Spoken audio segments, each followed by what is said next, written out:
What's up? Welcome into your Buckeye Rush Hour for a Monday, July 17th, 2023.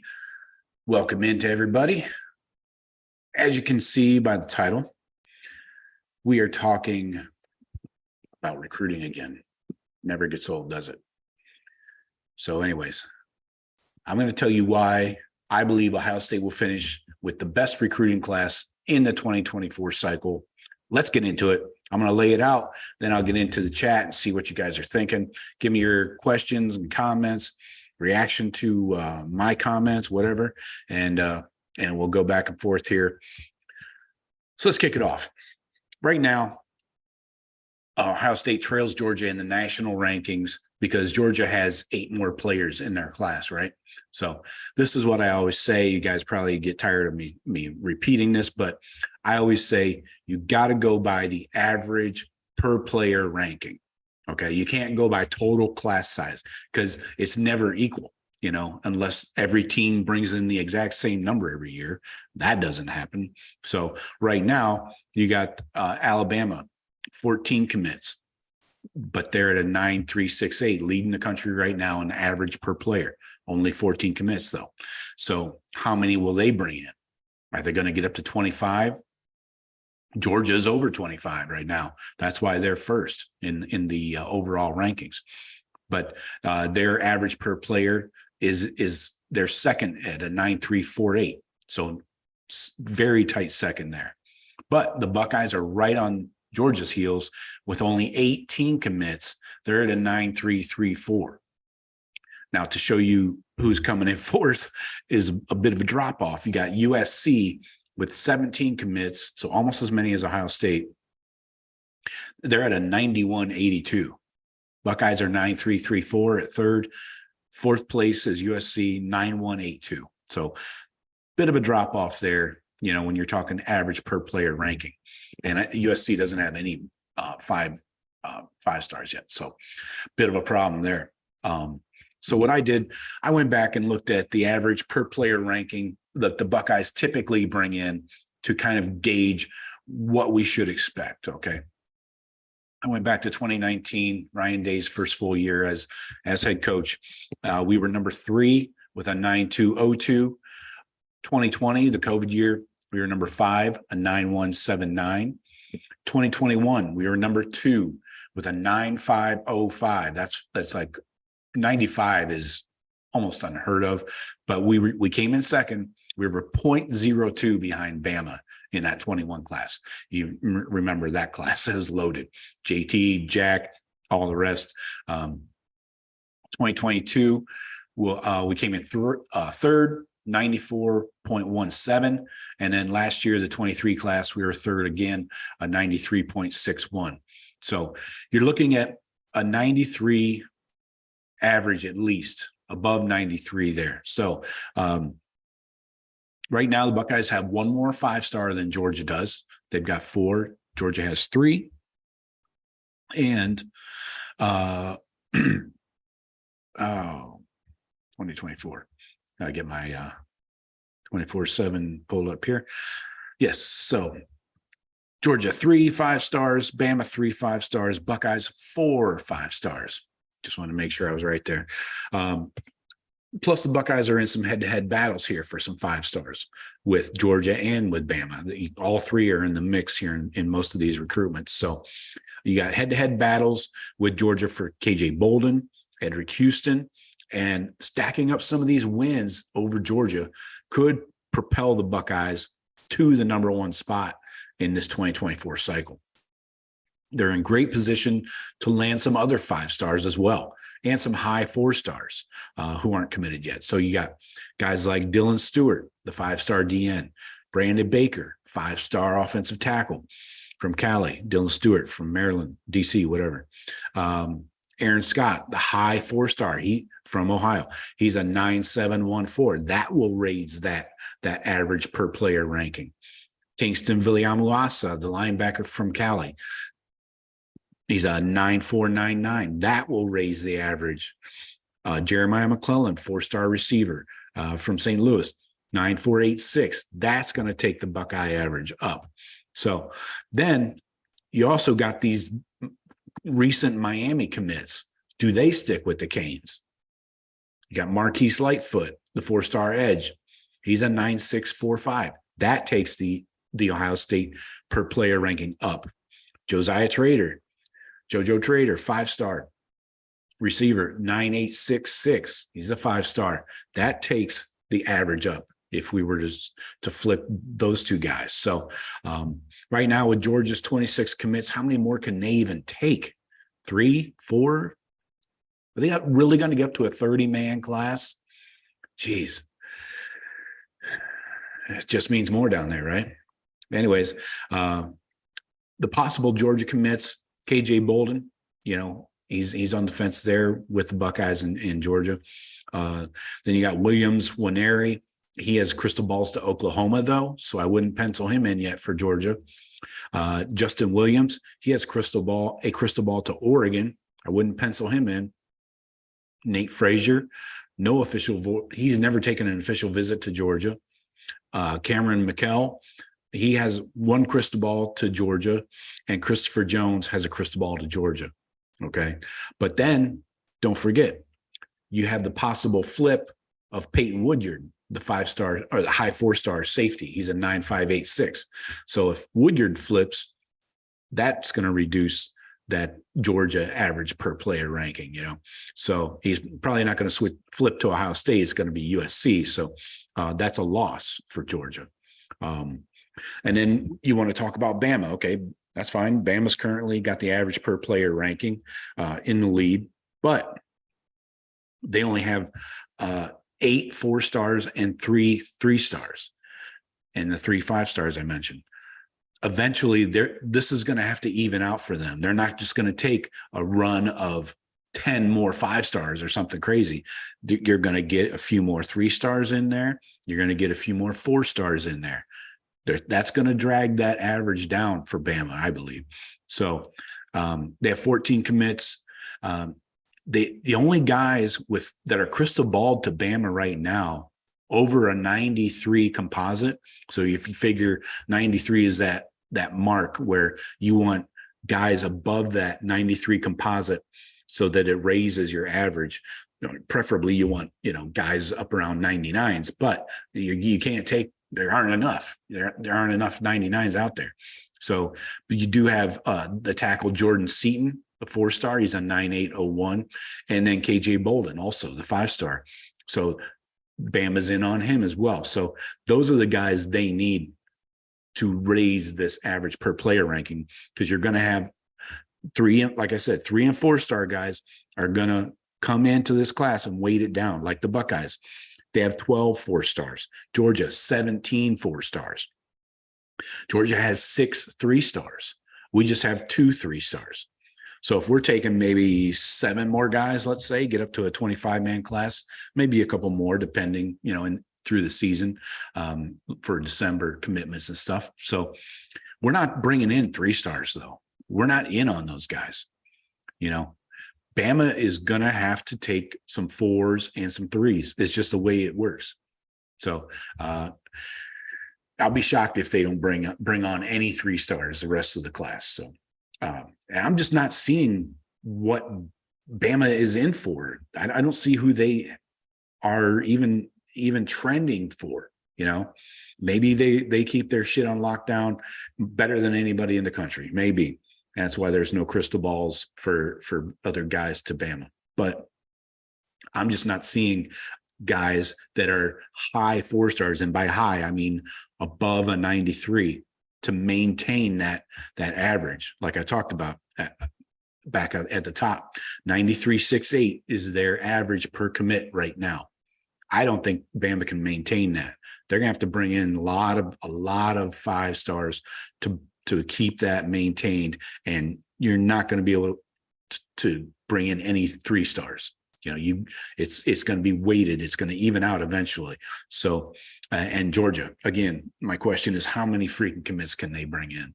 How many more? They got a pretty full class, and especially at the safety position. I don't know why, if you're KJ Bolden, why you go there. It's loaded. It's freaking loaded. I mean, whereas at Ohio State, there's a path to playing time immediately. So, all right, that's my topic. That's my spiel. What do you guys think? Let's see who's in the chat right now. Oh, Paul Buckeye, good to see you. It's been a while, man. Congrats. I'll take it. I'm not sure what I did, but I'll take it. Billy, what's up? What's up, Billy? Billy, I haven't given it to you in a long time. Oh, Billy. This is a big one, Billy. PC, what's up? What's up, gents? Jeremiah coming in, getting ready for another great Ohio State football season. Let's go. We got PC. He says 24/7 has a class calculator. Yeah, I know. I don't have time for that crap. I go by feel. I'm like Tiger Woods in here. I go by feel. I go by crystal balls, feel, other stuff. Billy says they should break down a team rankings by offense and defense. That's a good point. You should be able to look at them separately because Ohio State would be very high, probably number one in the offensive category. Maybe not so high in the defensive category, especially right now. But what else we got here? That's a good point, Billy. Maybe I can do that. I'll definitely do that breakdown after the class is signed. Right now, it's kind of an unfair fight, right? I mean, we only got like 5 or 6 defensive commits, but that's a good point. I'll write that down. PC says, your take on us getting Bolden is pretty bold. I'm hopeful, but not optimistic. Okay. M. Smith says, F Bama. I'm on that train with you. Billy says, Judge Smales. Whatever happened to that guy? Ted Knight, is that his name? That guy was awesome. He had some sweet hair. Caddyshack reference for the kids out there. So yeah, what do you guys think? You think Bama overtakes? Think they maintain this again? We're going average per player ranking, not total points, not total commits, because it's not even. It's not apples and oranges. We're going average per player ranking. I think the Buckeyes can do it. I think we've targeted the high end guys. We're not bringing in those 3-star development O lineman guys, right?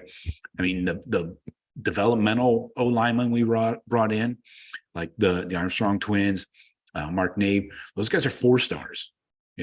They're not a Trey LaRue, no offense, or Grant Toutant, no offense, but we're not bringing in those project guys, and that's what I love.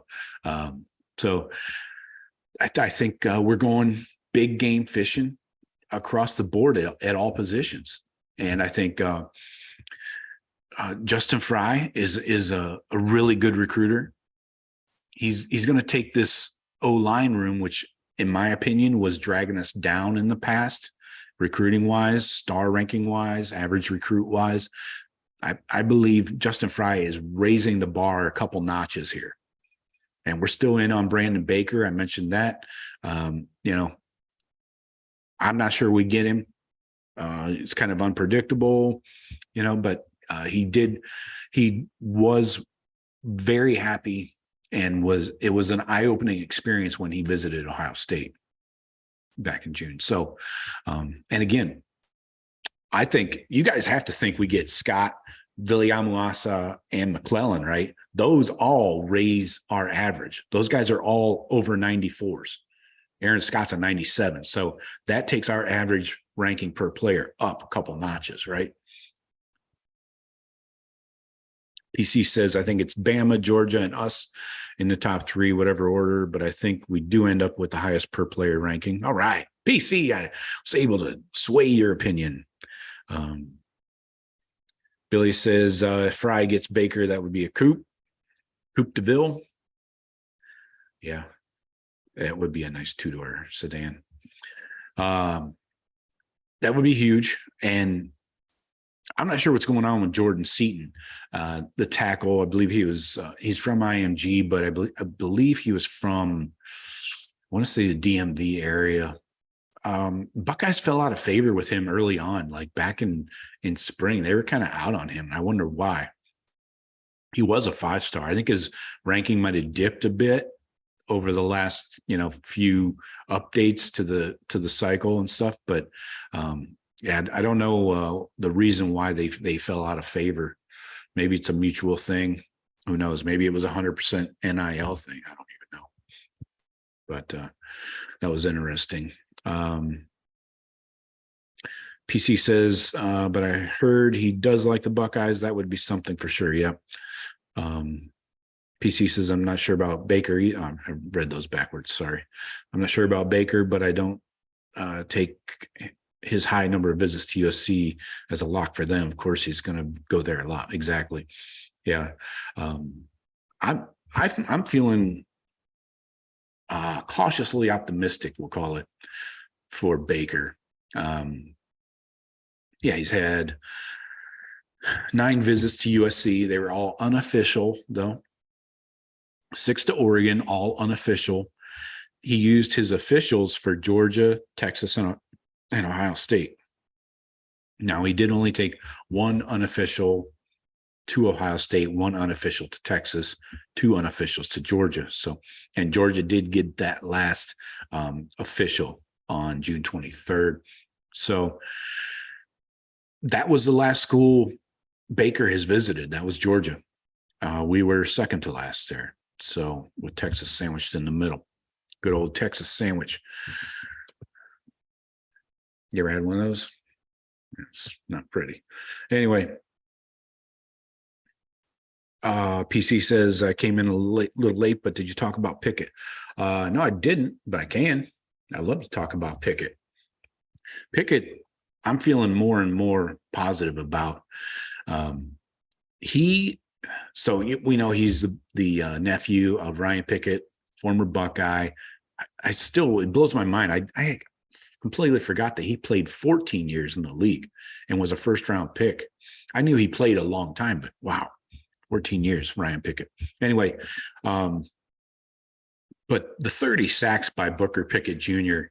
last year in his junior year as a junior is freaking insane, man. And then, of course, don't forget his brother is a 5-star safety in the 25 class. But Booker Pickett's a 4-star, number 13th ranked defensive end.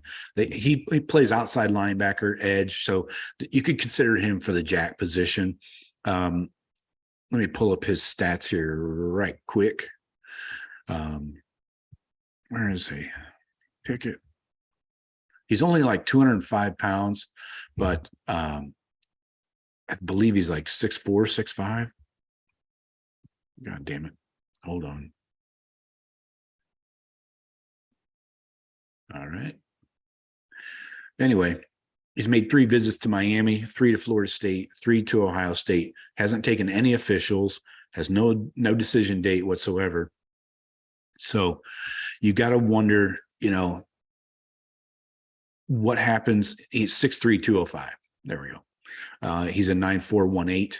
Nationally, he's number 132. So like I said, 3 visits each, Miami, Florida State, Ohio State. Says he did say for sure he's going to schedule an official to Columbus. So that's huge. And I'm curious to see how this recruitment goes. It's probably going to be a December decision date, most likely, since he's just getting into his officials this fall. So I really like him. What did you think, PC? PC says Pickett is near you, right, Joe? Yep. Go over and go pay him an unofficial visit with some of your favorite bourbon. That's a good idea. I like that. Yeah, he goes to Tampa Wharton. It's a private school, but they're pretty good. Yakov 22, welcome back. Good to see you again. He says, of all the outstanding recruits, in my opinion, the most important is Aaron Scott. He's a must get. I agree. I don't think you're going to find a single person here that's going to argue with that. Not just from the Ohio guy being an in-state guy, that is trying to decide between Ohio State and Michigan, going to that shithole up north, but he's a really good player. And we're trying to bring in press corners that are going to play press man and get their hands on you. Physical, Bryce West is physical. Miles Lockhart, physical at 185, 5'10". Aaron Scott's 6'1". He's going to get those long arms on the receivers, jam them at the line, throw them off their timing, and get his hands on balls, of course. Duh. That's what we all want. So, but yeah, I agree 100%. Aaron Scott is a must get for all those reasons. Billy says, I can't help but worry about D-line recruiting. I'm feeling pretty good, Billy. Are you worried about tackles or edges? PC says he had 30 sacks. I can't believe that. Yeah, believe it. And tack on 16 TFLs, PC. Holy shit. Yakov says playing 14 seasons should have no financial reason to ever work again. Right. I would say. Yeah, Billy, I agree with you. Pickett sounds like a jack at that weight. Yeah, put about 20, 25 pounds on him, get him up to 230. 6'3", still maintaining that speed and stuff. That's ideal. PC says, I still maintain that if we don't pull Aaron Scott, something is wrong with our recruiting. That one is a fastball down the middle. Yep. Yeah. And I'm still confident in the Buckeyes. I think we land the plane on this one. We got Bryce West, but I know you can say, yeah, he's a Glenville guy. You got Miles Lockhart. I know he was a lower 4-star, but I think Tim Walton is gonna nail it on this one and bring back, the quality high end corners to the BIA room. I think he's got it. Honestly, if you guys want to hear what I'm concerned about the safety room. Especially in the 24 season, why can't we get a 5-star safety? I know we got Sonny Styles. I know that, but who else have we brought in that's a 5-star safety since like Von Bell technically wasn't even a 5-star, I don't believe, when it was all said and done. But we need quality safeties, and we haven't gotten high-end safeties, especially for a safety-driven defense, PC says, I think we get Aaron Scott too, just don't want to be let down. Well, nobody wants to be let down. No, I agree. Not much we can do about it. It's out of our control, right? I mean, we put our faith in the coach's hands. I think we've got a really solid staff from top to bottom. Can you find a weak link outside of Parker Fleming? I can't. I mean, run through the list. Ryan Day? Nope. Hartline? Nope. Tony Alford? Nope. Keenan Bailey? Nope. Justin Fry? Nope. Larry Johnson? Nope. Jim Knowles? Not yet. He's got James Laurinaitis in his pocket. That's a ace in the hole. Tim Walton, Perry Eliano. I haven't seen anything that would make me feel let down yet. Now, you do have to remember everybody except for Larry Johnson on the defensive side of the ball, it has only been there for like a year and a half. So they came in like the middle of a recruiting period, in January of 2022. So they're a little hamstrung there, in my opinion. Getting back to the chat here, though, Billy says, if we get Scott and Houston at D tackles and Stewart and Pickett, that would be a good haul. But we could use another guy or two. Yeah. Don't forget, I put out there Nigel Smith. He's committing September 8th, but he's a possible flip candidate. PC says that how many other 5-star safeties are there in this class? Where are they going? You get 3 guesses and the first 2 don't count. Well, Peyton Woodyard, he was a 5-star. I don't know if he is anymore, but he's getting flipped probably from Georgia to USC. Yeah, he slipped in the rankings. He's a 9.586 now, down to a 4-star.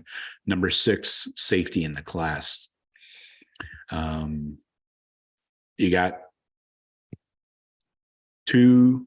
So it's 3 safeties committed to Georgia if you include Woodyard. That's why I don't understand why if you're KJ Bolden, why do you even consider going into a room that already has 3 in your class, right? Back to the chat here. PC says if we get Bolden, there's your 5-star safety. Yep, exactly. PC says, yeah, Parker Fleming, not a fan. JL needs to be the big D recruiter for us. Yep. He could be that Brian Hartline on the defensive side of the ball we've been looking for. PC says that LJ and JL, that's a good combo. I like it. Billy says, I guess Fleming had something to do with us getting Justin Scott. Yes, Fleming is the Chicago area recruiter. So he did have a large part in that relationship. So you're poking holes in my theory, Billy. PC says 3 safeties to Georgia. Dang. Yeah, that should push Bolden elsewhere. Exactly. So even if Woodyard does flip to USC, which is the lean right now, I don't understand why you go into a class with that many safeties. You know, the Buckeyes have in this 24 class just Jalen McLean. That's it. The 4-star out of Jersey. He's a kind of a lower 4-star. He is the number 23 safety in the class, a 9.109. So if you're looking at it from KJ Bolden's point of view, not a huge competition there, right? So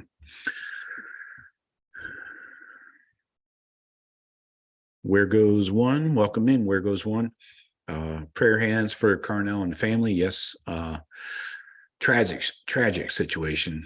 I try not to talk about it too much because I think it's a kind of a private situation with him and his family. But yeah, we addressed it a little bit last night because it came up in the chat. Terrible. I cannot comprehend how Chicago has this problem. My entire life, 50 years, Chicago just seems to have this shit, you know? I don't get it. I don't know why this is still an issue. The violence, you know, senseless violence, just drive-bys, honestly. What year is this? It just, I can't comprehend it. It's really frustrating. Like I said, my entire life, this shit has been going on, you know. I remember hearing about it when I lived in Tiffin. You know, we'd get the Toledo news, and of course they talk about, you know, all the violence in Chicago, and just mostly summertime. I guess because people are out and about at night when it's cooler, but it's insane. Anyway,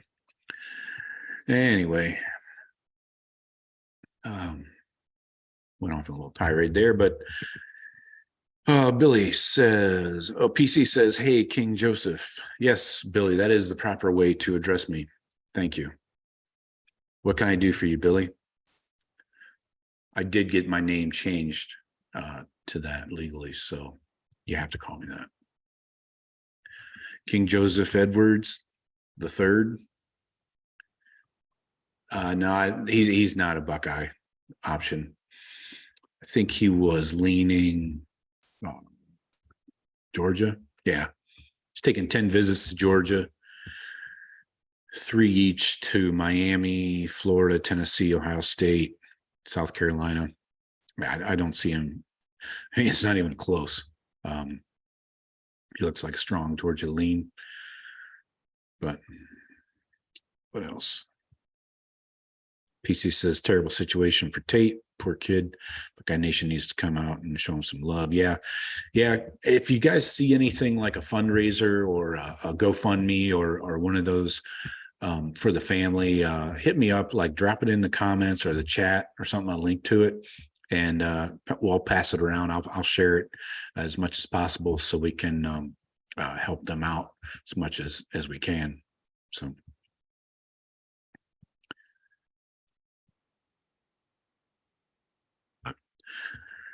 All right. Yeah, I know King Joseph Edwards doesn't have any crystal balls, but it just seems like he's all in Georgia. All right, 5:02. Hope you guys are having a good Monday. Take it easy out there. Be careful on your ride home for those of you that are driving, but everybody else, appreciate you. And we'll be back live on Wednesday and Friday. And then Sunday, we got a big end of the week coming with commitments. Next Sunday is Kingston Villamuasa. So keep it locked in here. Appreciate you guys.